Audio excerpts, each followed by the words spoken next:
Hello, fellow travelers. This is Krotnip, welcoming you once again to the logbook of a simple Lindworm traveler. This week's Forces of the Northern Tribes episode's topic was voted on by people watching this channel, and out of the three choices that I gave, Alborc got the most votes, so let's talk about him today. If you have any inkling on the backstory of Warcrow, if you have read anything, I think you should have some understanding who Alborc is.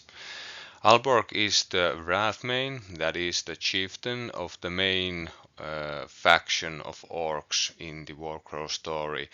We could consider him the main character, the main hero of the story from the point of view of the Northern Tribes faction. Even though he traditionally only represents the orcish side of the tribes, it is very much Alborc's actions and his vision and his fear for the safety of the northern tribes that has actually led to the forging of an alliance between the orcs and the Varangs. The backstory tells us how Alborg found the daughter of Alvard Icebear when she was young and saved her from a death in the wilderness, returning her to her own kind.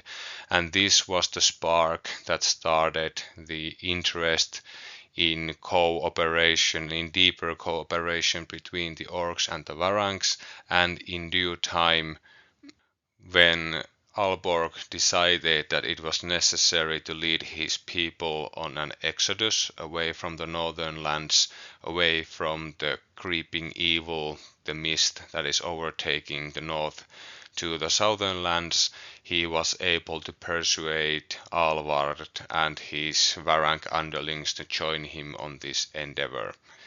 Let's talk more about Alvard's side of the story in a later episode.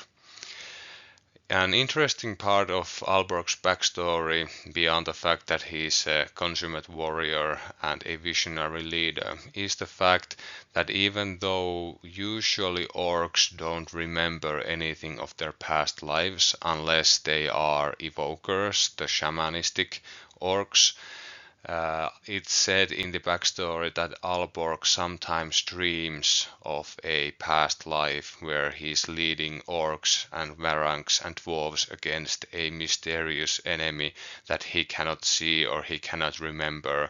And this obviously seems to be something of a clue on what's to happen in the story in the future, and I don't think it's too far-fetched to expect Alborg to be responsible for some great and important things in the future of the Warcrow universe.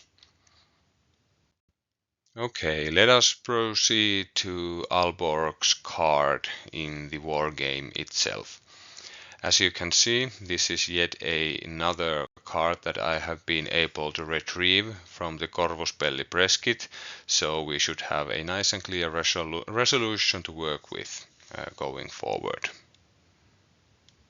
When it comes to points cost, as you can see, Alborg is quite an expensive model to field. At 50 points, he's the second most expensive Northern Tribes model slash unit released so far. The only more expensive one being the other side of this Orc Varang Alliance coin, Alvard Icebear.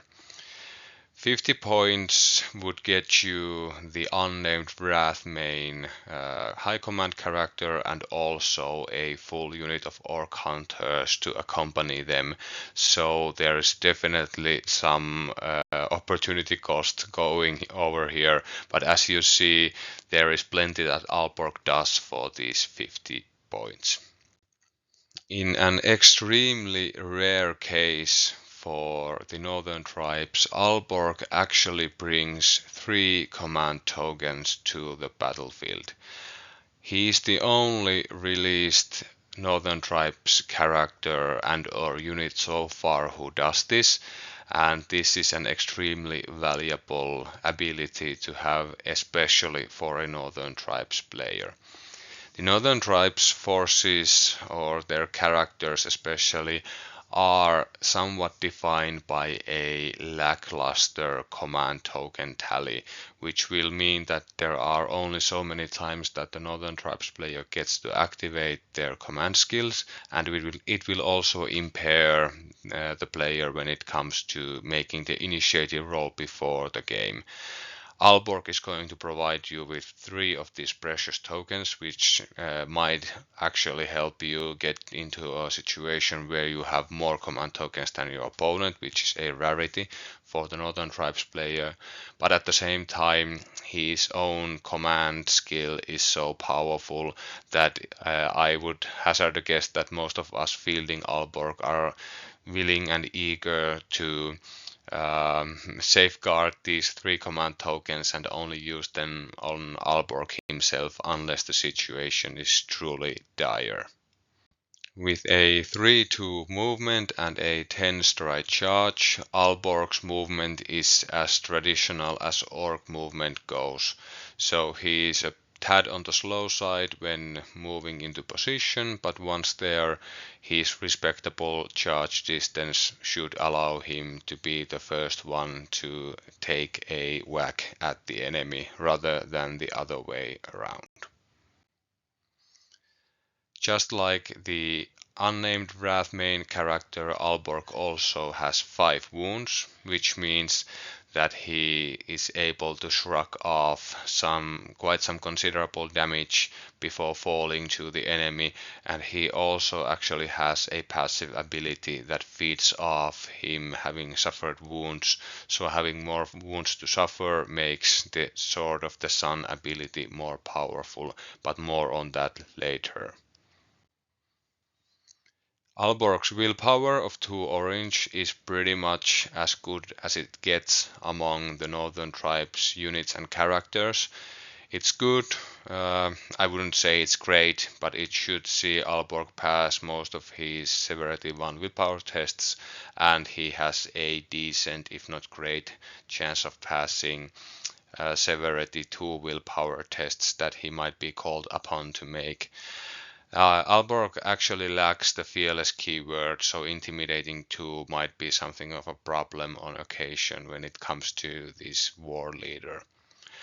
Then again, moral value 3 is excellent, and it means that Alborg can afford to endure more stress from attacks and push modifiers than most units, and with his mighty attack characteristics, it's also possible that he fights his way through several enemy units in a single given turn, which is pretty awesome.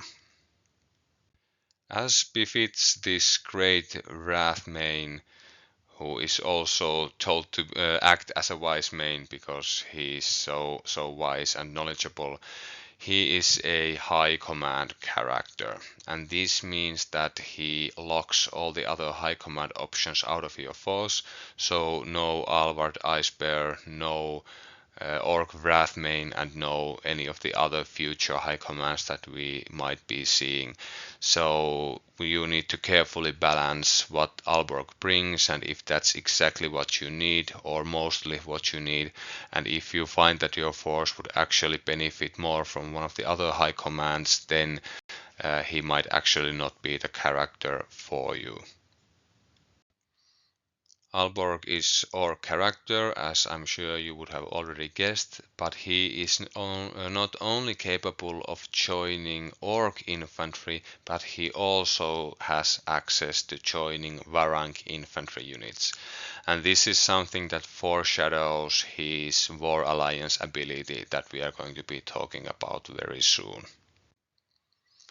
Alborg is also elite, which allows him to turn hollow symbols into solids, When it comes to attacking, this is going to be useful as it'll allow him to push more damage through, but as you can see, his attack profile is pretty busy on the switch symbols, so actually I would even go as far as to say that Elite is more important when it comes to Alborc's willpower rolls and especially his defensive rolls, as he's able to pass his willpower tests with more frequency and he's able to shrug off more damage by converting hollow shields into solids.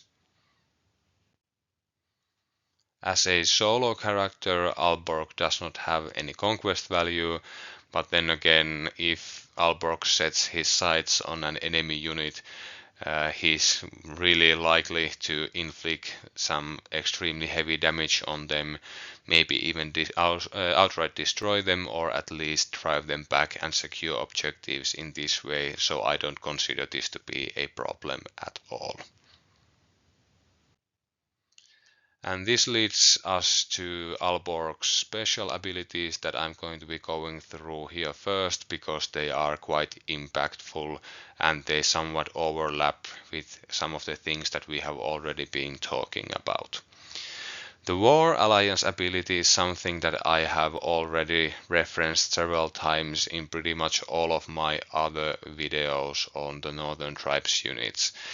It's a list-defining passive ability that's always active, regardless of whether Alborc is not on the table because he's, for example, scouting with a unit he's attached to, whether he's attached to a standard infantry unit, or indeed if he is even dead at this point, or due to plot armor, wounded and unconscious on the ground.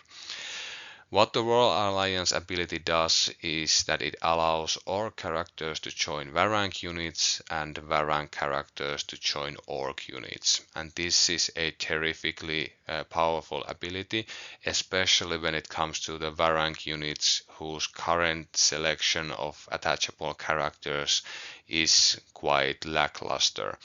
Obviously, we are going to be seeing additional Varrank characters in the future, and that may or may not change the importance of War Alliance. If these Varrank characters are the types of models that will actually extremely well enhance Varrank troops themselves, that may see a slight inflation in War Alliance's usefulness. But then again, if these new Varrank characters are actually the types of attachable models that also make some of the Orc units hum in a totally new way, then War Alliance becomes even more valuable.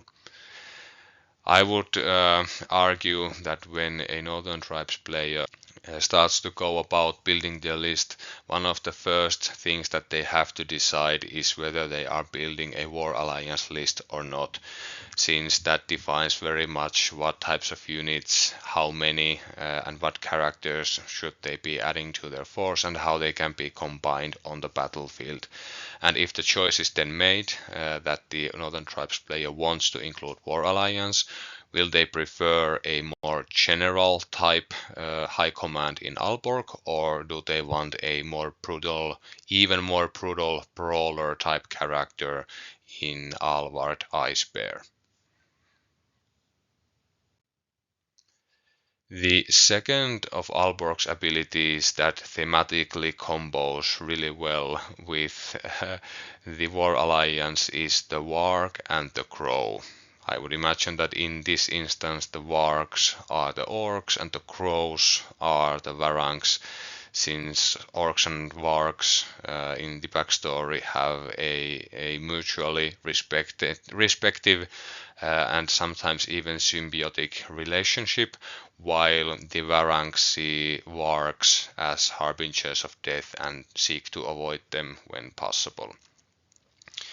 The backstory aside, the Warg and the Crow is a command skill that's usable once per round, and it allows a Varrank unit to immediately activate if an Orc unit just finished their activation, or if a Varrank unit just finished their activation, that it'll allow an Orc unit to activate immediately thereafter. Keep in mind that if you are taking advantage of the War Alliance ability and let's say you attach a Varang Hersir into a unit of Orc Hunters. That's an Orc unit, so that qualifies as the Orc unit for this activation, and then you need to activate a Varang unit in the second part. And then again, if you have Lotta join Skin Changers and you activate them, that counts as activating a Varang unit, and the next unit that you activate needs to be an Orc one. The Warg and the Crow does not allow for a full activation of 2 actions or a charge or an assault, but rather it'll allow the unit to only activate once. And this somewhat restricts the situations where using Warg and the Crow is going to be highly impactful. First and foremost, you're probably going to be looking at situations where you have already engaged the enemy and you are able to attack them out of sequence using this ability, and that can be really powerful.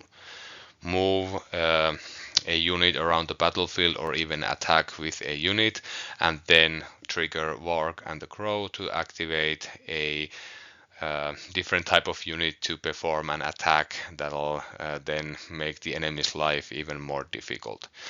Sometimes the Warg and the Crow can also be used to position a unit slightly. You are only getting that one movement action out of using this skill, but then again, as it does count as an activation, that means that you get to contest or overtake objectives while doing so, so this might be important from the scenario play standpoint.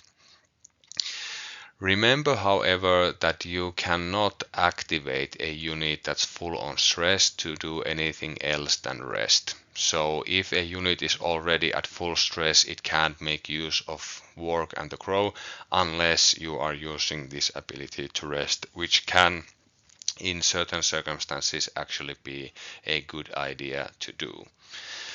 Another important thing about the Warg and the Crow is the fact that it does not impose a stress token or an activation token on the unit activating due to its use. So you don't effectively chew into your potential full number of activations in a round by using that quote-unquote free activation of the activation token, nor are you incurring stress on your unit. So that's also a really powerful mechanic when it comes to this special ability. And as all you know by now, probably at least, Warcrow is a game of extremely limited activations, and in many of the standard missions that we have seen so far, both sides get to activate 12, maybe 15 times during the entire game. And if you are able to leverage the Warg and the Crow 3 times during the course of the battle, for example, then that means that you are upping your total amount of activations in a not insignificant amount, or in not insignificant percentage. And there's also a possibility that some of these activations may be extremely high impact ones, wiping out a dangerous enemy unit before they get to activate and attack you, breaking an enemy unit that would have been very important to your opponent's plan, assassinating an important target, or capturing an important objective. These can be the types of plays that changed the course of the game once and for all. You do need to remember, however, that the Warg and the Crow does require effort on the Northern Tribes players' part to make good use of.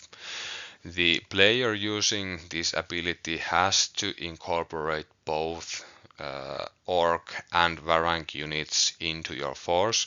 You have to take the time to develop their position in a way that allows you to pull this combination off in a way that it makes sense and it provides you as much value as possible. And if you are looking to activate the Warg and the Crow on each of the usually 3 rounds of a battle, you will need to conserve both Orc and Varang troops until that round 3 3 so that you can make the most out of this ability.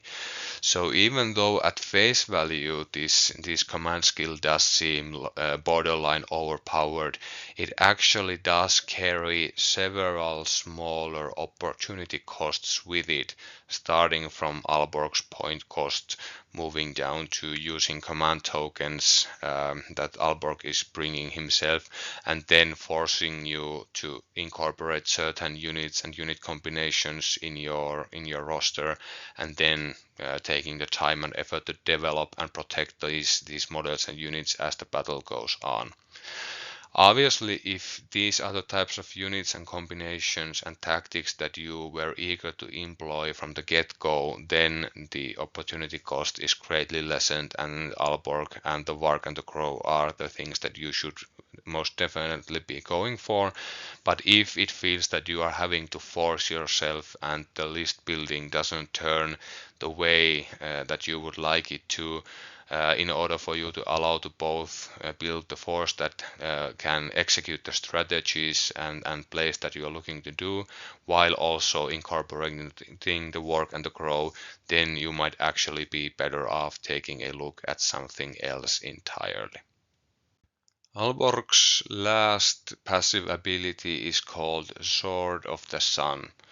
Apparently, Alborc is wielding some type of magical blade that gives additional powers once blood is spilled upon it, but the backstory on the sourcebook does not depict this blade in any detail, so if any of you have any more information on its background, it would be great to hear about that. When it comes to game terms, Sword of the Sun is a passive ability that stays dormant until Alborc becomes wounded. And once he becomes wounded, this passive ability will empower him with two different aspects or two different ways. Firstly, the Sword of the Sun will provide wounded Alborc the Dispel keyword with blue dice to roll equal to the amount of wounds that Alborc has suffered, up to a maximum of 3. And as I don't see any reason why you couldn't combine Elite with the Dispel keyword, that will mean that for every blue dice that our Mighty War leader is rolling, Alborc has a 62.5% chance to cancel a success from an opposing spellcaster looking to curse him. This means that engaging Alborc with magic will become increasingly difficult as he takes damage, and once you reach that 3 blue dice elite dispel roll, it's going to be an extremely tall order for your opponent to use dishonorable means such as spells to try and deal with your heroic Wrath main. So that's something that can complicate your opponent's plans. Although at this point Alborc is going to be quite wounded, so there isn't a lot of margin for error from the Northern Tribes' point of view. The secondary ability that the Sword of the Sun will effectively provide is a single yellow dice on Alborc's attack and defense rolls once he has suffered at least 1 wound. This will translate into 0.625 average solid successes if you are willing to employ Elite to turn hollow successes into solids, which will obviously be the case when defending, and when attacking you have the option whether to do so, and you have to weigh if you want to be using the hollow success switch that we are going to be talking about soon in more detail. Likewise, the yellow dice will on average provide a single special symbol if again you are willing to turn the hollow special into a solid, and this can be used to fuel yet another offensive switch. And the single facing with the hollow special again will have another switch effect on the offense. So all in all, attacking Alborc and damaging him will have some adverse effects on your opponent. so you can draw more power from the wounds he has suffered. But obviously, it's not an optimal situation if you start taking wounds on your expensive high command character. Note also that unlike somebody like, for example, Njord the Merciless, Alborc is incapable of dealing wounds to himself via, for example, Berserker Rage, so that he could voluntarily activate the Sword of the Sun. Speaking of damage, here's Alborc's offense breakdown. As you can see, the average damage Alborc is dealing is extremely high at 6, and his maximum is only a point higher at 7, which means that Alborc is rolling extremely reliably a large amount of damage or damage equivalents. And if we break down where this amazing damage output comes from, the main element is obviously going to be successes. For this amount of successes, 4 to 5 when not pushing, I have decided to incorporate elite by turning the hollow successes into solids, because this is probably going to be, if you are looking to do as much damage as possible, this is going to be a thing that you might choose to do. Then again, as you can see from the bottom of this page, Alborc also has a hollow success switch that imposes stress upon the enemy at the opportunity cost of not turning that hollow success into a solid one and dealing damage. So when rolling hollow successes, Alborc can decide whether he wants to inflict psychological or physical damage on his enemies. I think the competition on whether to, or the consideration whether to turn the hollow specials into solids isn't as big of a deal, since okay, Alborc can use a single hollow special in order to impose the vulnerable state on the opponent, but that's usually only going to be applicable in a situation where you have an odd number of specials and or hollow specials available to you. Since the double special symbol switch that Alborc has access to is extremely powerful. We have seen some Northern Tribes units that are able to add a success or remove a block by using two special symbols.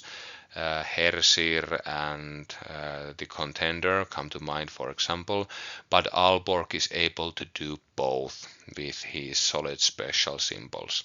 So effectively, as long as they come in pairs, special symbols are equivalent of successes for Alborc.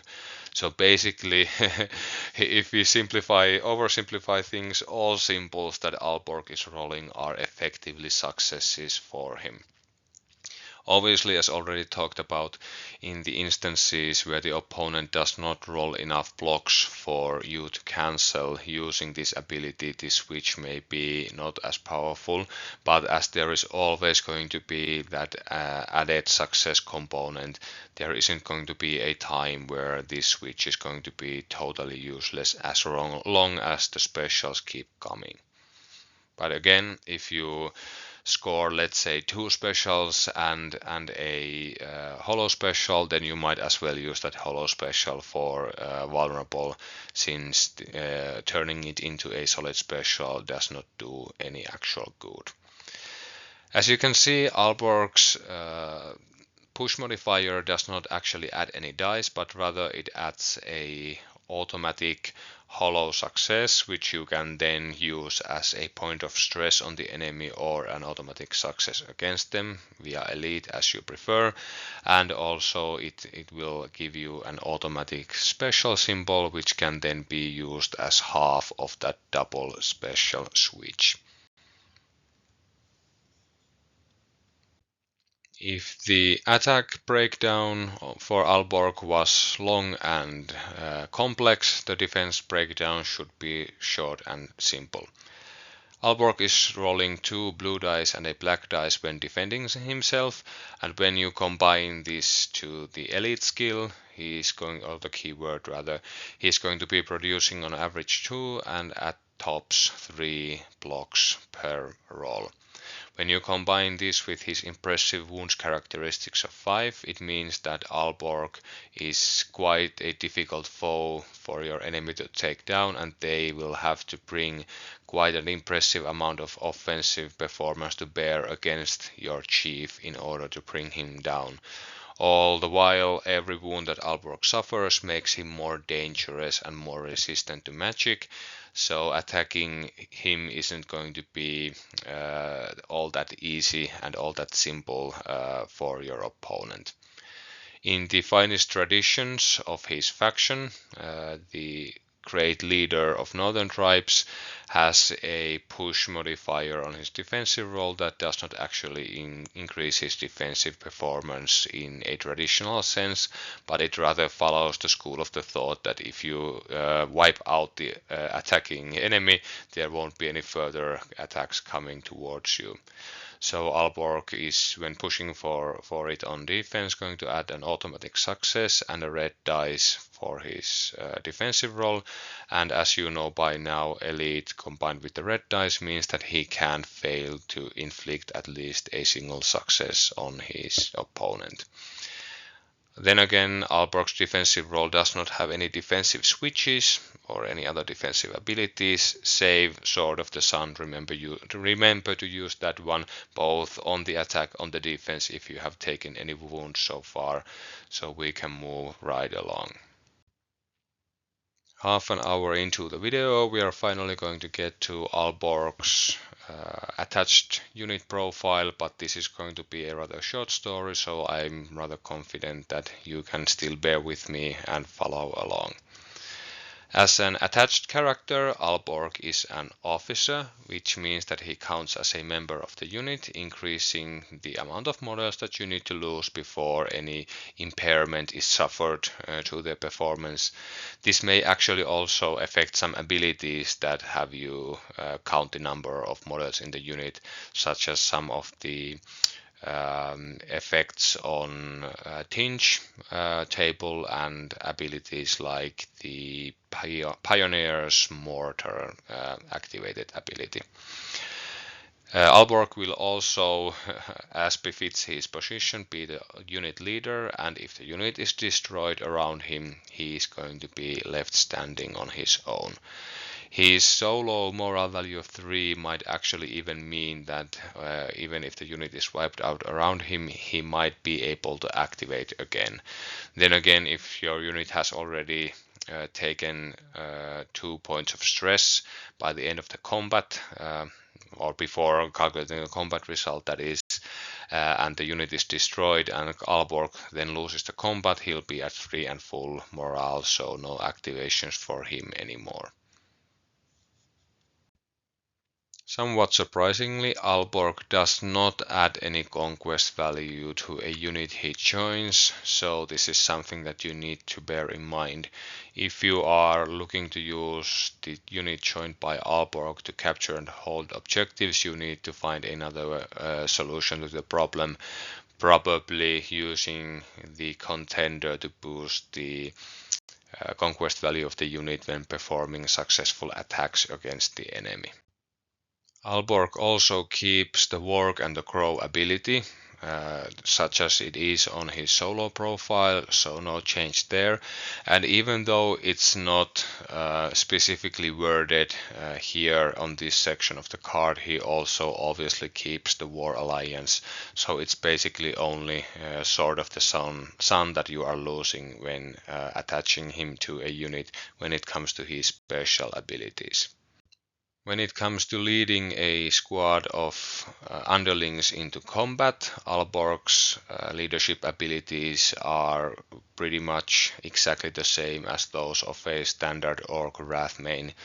He imposes the willpower of 2 orange dice upon the unit, which may be a nice buff, or in the case of a unit like the Orc Battle Scarred, it may not actually help the unit at all. The additional point of morale is surely valued by all units, but actually beyond this, Alborc does nothing for the psychological performance of his attached unit. No rerolls, no additional ability, no nothing. So you have to work with what you've already got.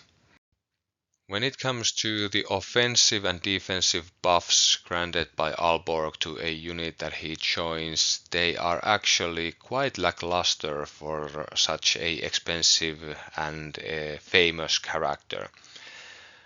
While all the Northern Tribes units surely appreciate getting an automatic success on their attack rolls and automatic block on their defense rolls, the latter can even be used to trigger switches on some of those set units. Beyond that, Alborc does absolutely nothing for the offensive or defensive performance of the unit they have joined.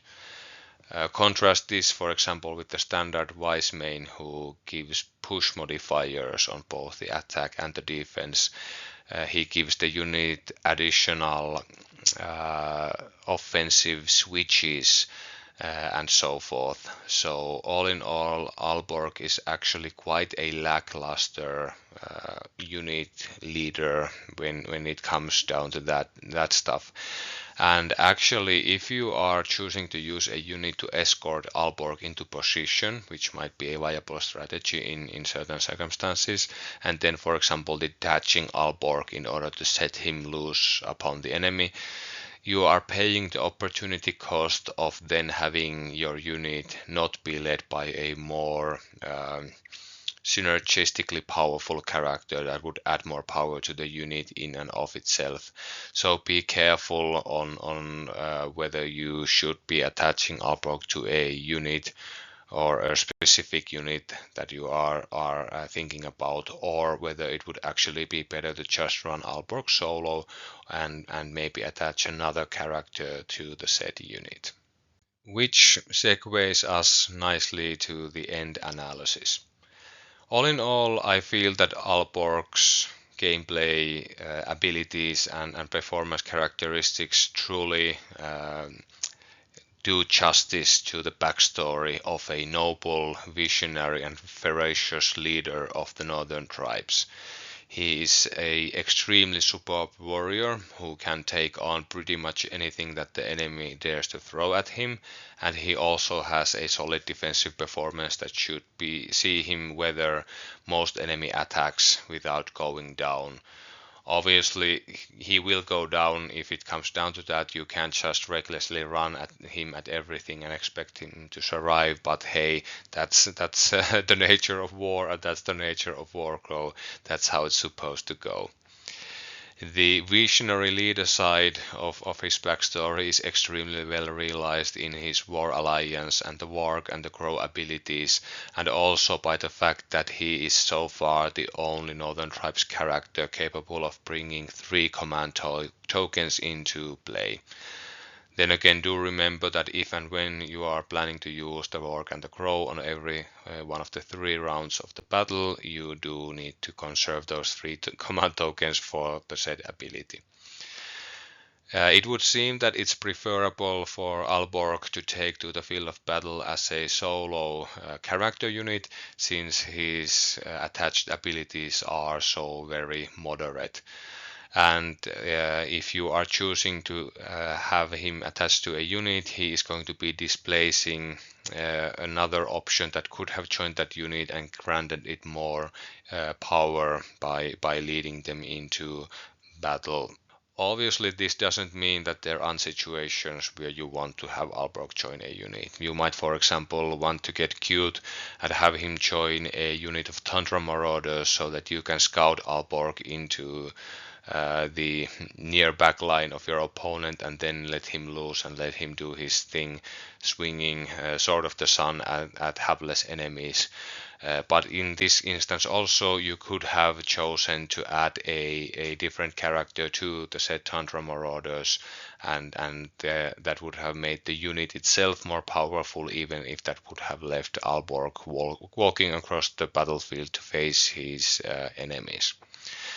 Whether or not a Northern Tribes company should be led by Alborc should probably come down to whether you are looking to implement War Alliance and incorporate a healthy mix of Orc and Varang units to take advantage of the Warg and the Crow.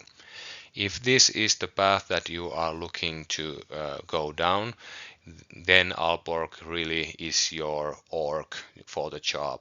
You get access to extremely powerful list building ability and a potentially game shaping command skill that'll see you, when properly used and properly utilized, activate your units more times than your opponent, which will allow you to overwhelm them when it comes to positioning, attrition, and or objective control.